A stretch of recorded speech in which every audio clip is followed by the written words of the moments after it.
thousandths of a second. There's disciplines about all forms of motorsports that make each one special and unique, but this is just way off on its own island.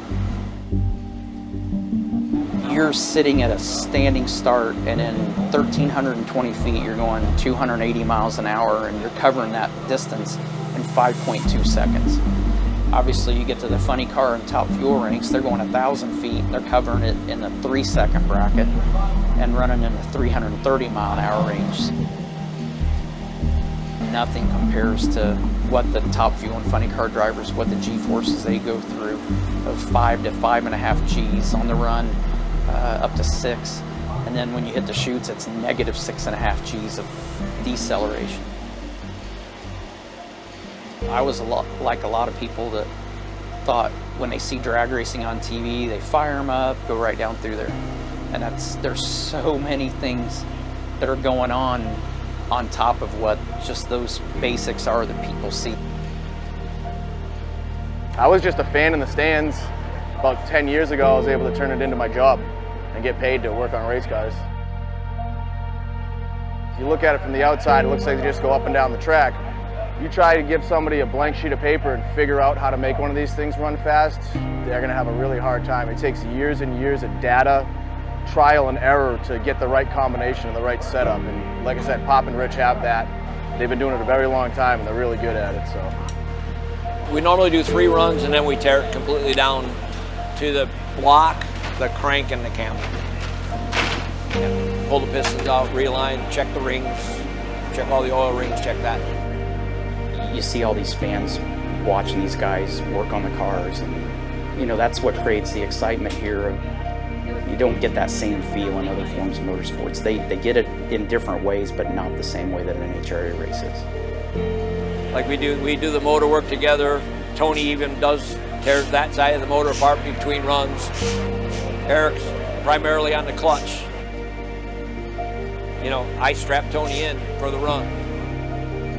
And Renee does the fuel. You know, she backs him up on the track after the burnout. It's a fine-tuned machine. It's an intricate deal. Race car drivers are creatures of habit, somewhat superstitious, and I'm new to this sport. So for me as a driver, I just want a nice clean run, and it just seems like it sets the tone for the weekend. So a buddy of mine brought me an M&M dispenser, and you just push the top of it, and they go down the spiral and come out the chutes. And that's just kind of been good luck for us. That's obviously has nothing to do with tuning the car, nothing to do with driving it, but like I say, if it's enough to break up the monotony and makes you go, all right, we got the M&Ms, we're good, and it makes you feel good, then it's working. I get them right before we go.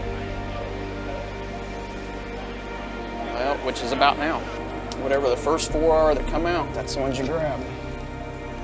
And that's 4 of them. Oh, so you do way better when you do the dark side. I guess. Yay. Hey, Reek. That's 4. That's 4. Good morning, sir. Let me get you a prayer here before you guys get going. Lord, it's good to be here with Tony on this beautiful day at Maple Grove. Lord, as always, Lord, I just pray that you would go before him this day and guide him through this run. Give him a good, solid run, this first hit. Lord, go before him and guide him through it, keep him safe, and we give thanks for this day. In Jesus' name, amen. Amen. Have a good day, man. Thanks, sir. Come here for 30 seconds. 30 seconds. That's 30. Dad, this is Tony Good morning. Stewart. Good to meet you, sir. Same here. Good luck. Don't go too fast. How many's ahead of us here? Probably better get started, Bill. The suits are hot.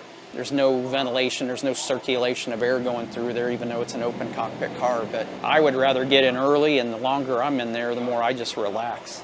It's just kind of that one moment before you run that you're in your own element and your own world, and the heat doesn't bother me, so I don't mind sitting in there for a while.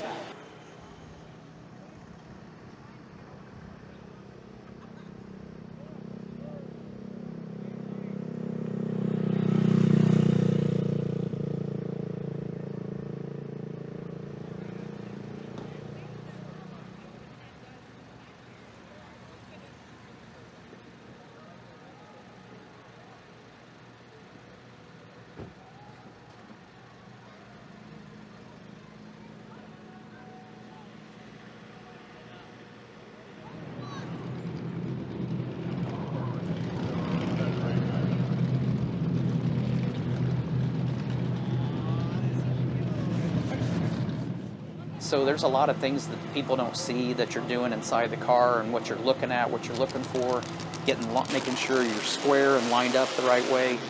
I hit the gas. I couldn't, at the beginning, I couldn't even tell you it had front tires on it until we went to slow down and stop and turn off the track. It's like, oh, there they are. It was everything you could focus on, just to focus on where you were at and where you were going. Jackie's Brett, 278. Tony goes 527 at 271. Tony's car really snapped the tire at this end. After the pass, they'll weigh the car and they'll check our nitro percentage. If you don't get it right, the run is disqualified. So it has to be right. I can tell you one thing, of all the tracks we go to for the year, there isn't any place that's going to be how the fans are here. And it's not just drag racing, it's across motorsports as a whole. I mean, this is a huge motorsports state. I love this place. You know, when you're in the staging lane and you get lined up, the pair before you run, you see all the trees at the top end of the track. It's just a beautiful area. So the qualifying lines you up and seeds you just like a basketball tournament, just like a 16-seed basketball tournament. So one will race 16, two races 15, 3, 14 on down. Doesn't matter who we line up against, we got to beat them all to win the thing anyway. So, you know, we'd love to be #1 qualifier, but you can win it from anywhere. You can win it from the 16th spot. You just got to put the right race runs together. So.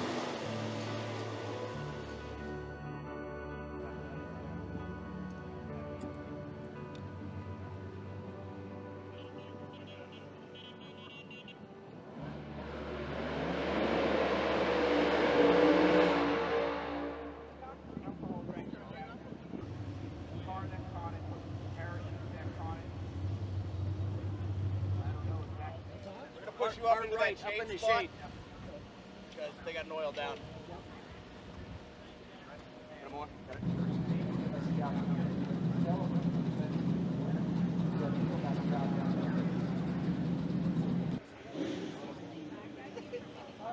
I know you. Once they fired up on alcohol, then Pops will turn the nitro on, and when he does that, he turns it full rich. And I'll trim it down to the float that he wants for the burnout and backing up and everything and staging. Once both of us drivers have pre-staged, turn the top half of the lights on, then you turn the fuel full rich. You're holding the car with the brake, a hand brake, and you step off the clutch pedal. So then it's like an automatic transmission. When you put it in gear, it's trying to pull you forward. And then literally all you have to do when the light changes is let go of the brake and hit the gas pedal at the same time. You want to do it in the same time frame, preferably every time. As the car's sitting there idling, it's burning fuel, and the fuel's clear up where the front tires are. So if you stay 10 seconds longer and you burn more fuel, now the front of the car's lighter weight, and when you hit the gas, then it tries to pick the nose up even higher. There's all these little details that you have to pay attention to, and consistency and the cadence is very important to that.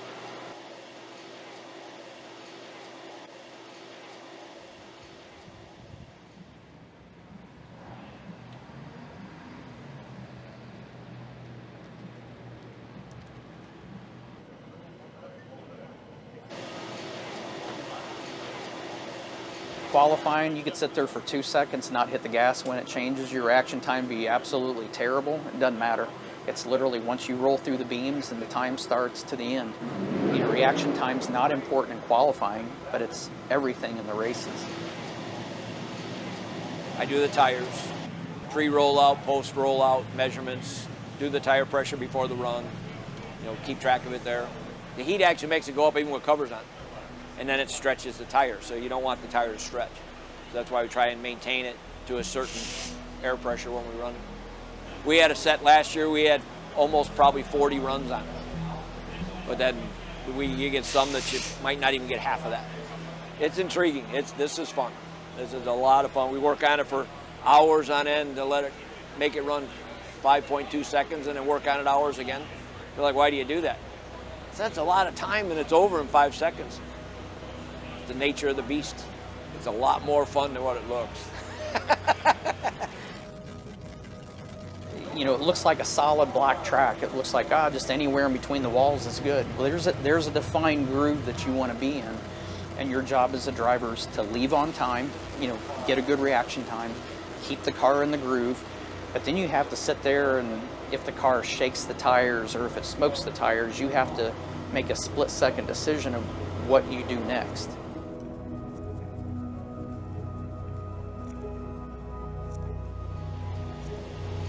I work on both cars. I do exactly the same thing for Tony Stewart's car as I do for Matt Cummings' car. I do all 4 parachutes after every round. I fuel the cars. I do the nitro percentage. I do the chiller. I keep the cars clean. And then I cook. And no one's picky. They eat whatever I make them, which is good. I've done parachutes probably for 35 years. I did them on our car and stuff. So I've had a lot of practice, and the main thing is got to make sure all the lines are straight. There's 8 panels, and you put them into 4, and then you always count. You have 8 at the top, the seams. Then you lay it down and just start folding it, the size of the pack that it goes in. I trust everybody's role, and I feel like we got the right people doing the right jobs, and you have to go into every round that way. If you're sitting there thinking about did they do their job right, you're not thinking about the things you need to be thinking about. Well, first round's a big round. You don't win first round, you're done. It's like he talks about the circle track stuff. There's no other laps. You don't get a second shot. So it's do or die. It's a big deal. And like I said, we only got 3-4 races left. We got to make them count. Hey, good luck, buddy. Thanks, man. I appreciate it. And luckily, we got a guy that the pressure don't matter. He's been through all this. I think he can pass the leader. She's not racing this race, Julie Natas. So we could take the points lead over going a couple rounds this race. And it's a big deal.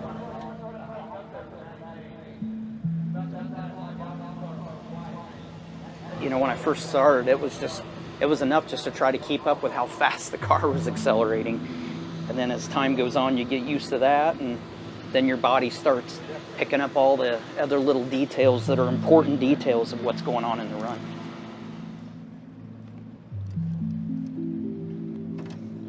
Get it. Do this, brother. It's less and less time now, but when I started, I'd hit the gas, and I guarantee I went 100 feet before my eyes got locked onto my marker that I was looking at down track. I'm getting more comfortable because my brain is starting to process the information faster. Ready, Tony? Clutch and brake on, switch it on, ready, pop. Yep. Ready, pop, go. Here we go.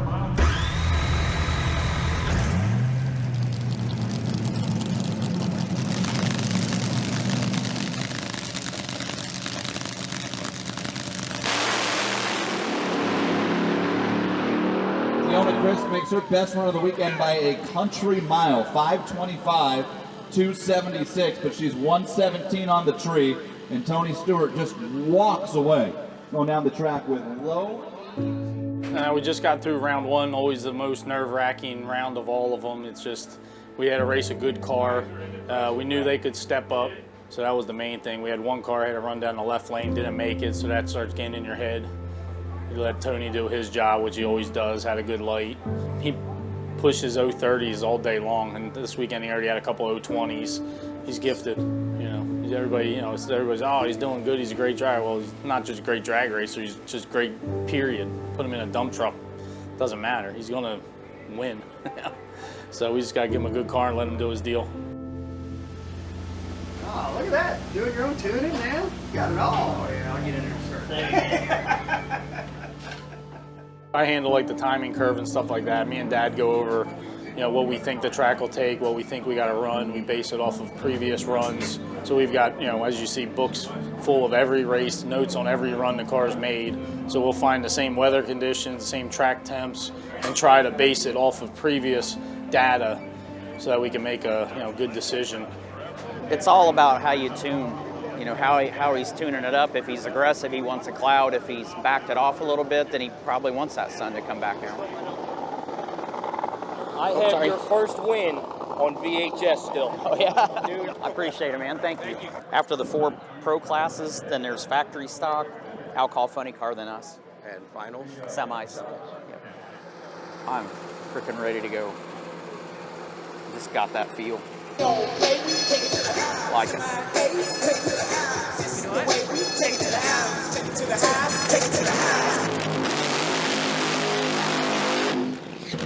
Richie would know better, but I think it's like $1,200 a barrel. So a gallon, I don't know, $50 a gallon?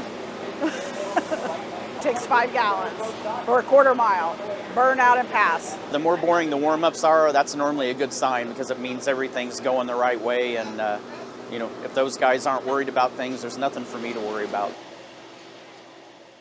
I'm probably as comfortable as I've ever been in this race car. It just seems like every event that we go to, I just get more comfortable, more comfortable. The good thing is it's starting to feel like that old pair of shoes that's your favorite, and every time you put them on, they feel good. That's the way I feel every time I sit in the race car.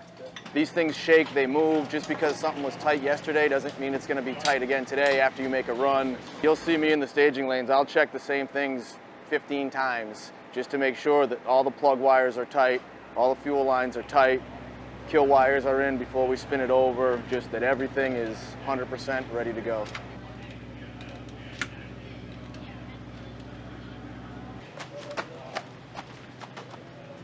It's a full-time gig that we, still have other jobs and still fit it in. It's a commitment from our, the families that let the guys get away. It's the lifestyle. It's not just going to the starting line, cheering, being excited.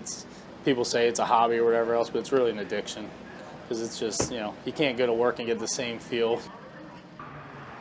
It's a big round for us. It's second round. We're racing another really good car. We're in the thick of a championship battle, so they have a history of running fast. We're fast, so it's going to be a slugfest.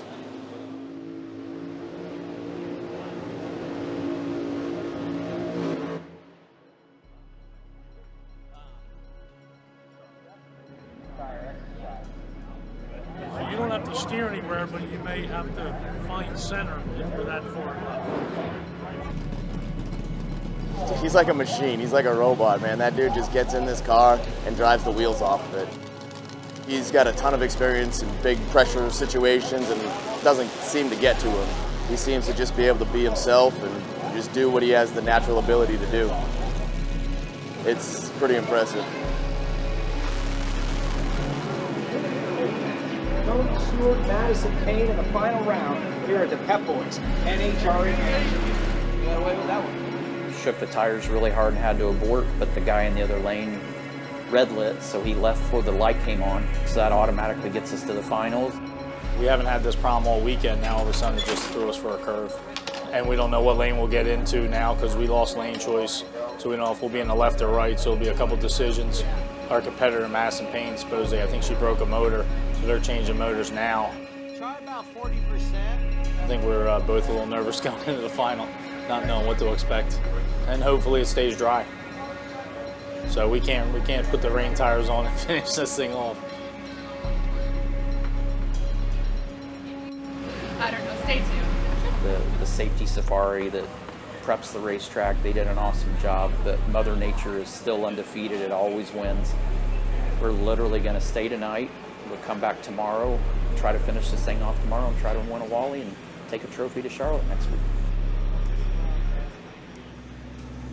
I'll trade you for a hug. You what? A hug. A hug? I'll trade you for one. You'll trade? One of your candies. Oh, you want an M&M? Deal. All right, I get a hug and then I get to give you M&Ms. All right. You get my lucky M&Ms. You want to get some? No way. What do you say?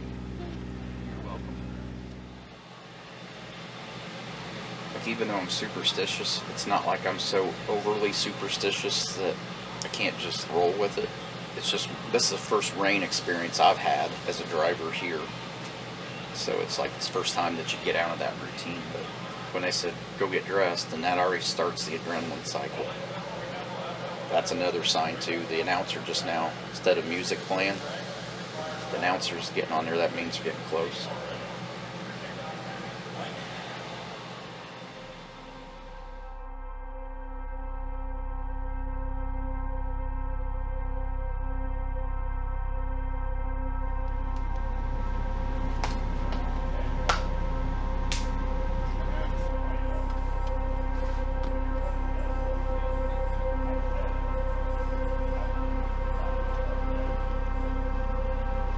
Dude, get this.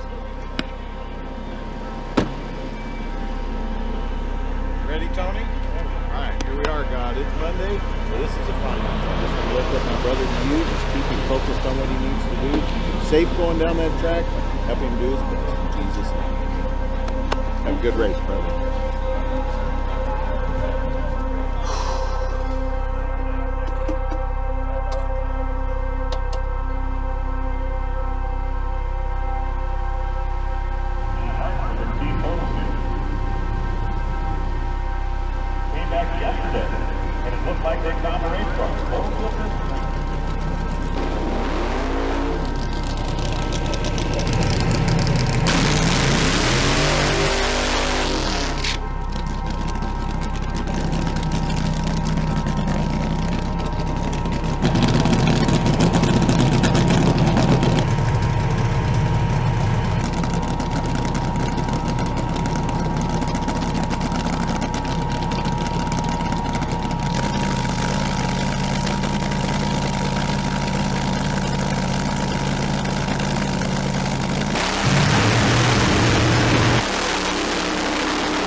Push it.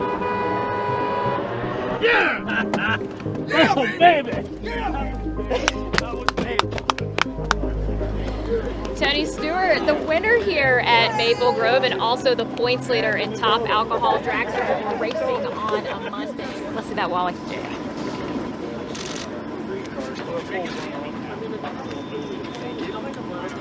I'll go right there, Tony, for a second. It was like it was.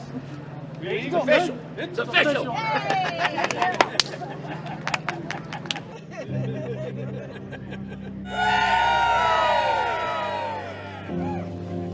I told him, I'm like, I didn't know if it was going to make it. It was like, there's like the lower half weak shake, and then there's that strong shake that it doesn't go through. Yeah. And it was at the very top of that weak shake, and I'm like, I'm staying with it till it tells me I have to do something different. So I didn't think we were going to make it. I didn't either. All right, joining us here in the Media Center at Maple Grove Raceway is your winner in Top Alcohol Dragster, Tony Stewart. Tony, pretty cool to win twice here in, what, about 6 weeks' time. How exciting is this to grab another national event victory? Yeah, it's huge. This is McPhillips' home track, so a lot of the friends and family in the pit this weekend, and doesn't really add much pressure, but you obviously want to do well at your owner's home track. So to win for Rich and Richie here and all their friends and family, that just, you know, a win's always special, but when you win under these circumstances at a home race like that for them, it's even that much more special. Can you tell me your name? Penelope. And are you a race car driver? When I turn 5, What's going to happen when you turn 5? I'm going to go on the race. This is what I'm going to wear when I do racing. Yeah, I might be out of a job soon since she says she can drive the race car already. So it's like, I feel like I'm on borrowed time now. Hey, it's when she turns 5. That's what she says. Yeah, well, thank goodness we got a couple weeks or months before she turns 5, so. You see what Leah sent? Oh, I love it. Yeah. Is this thing dying right now? Oh, yeah. Is it really? That's what I said. We'll hope we make it back. Well, it looks like we're going to get out and be pushing. Win the race and then push your golf cart back. Get a little speed going. Oh, good job. All right, we got it. Good job, man.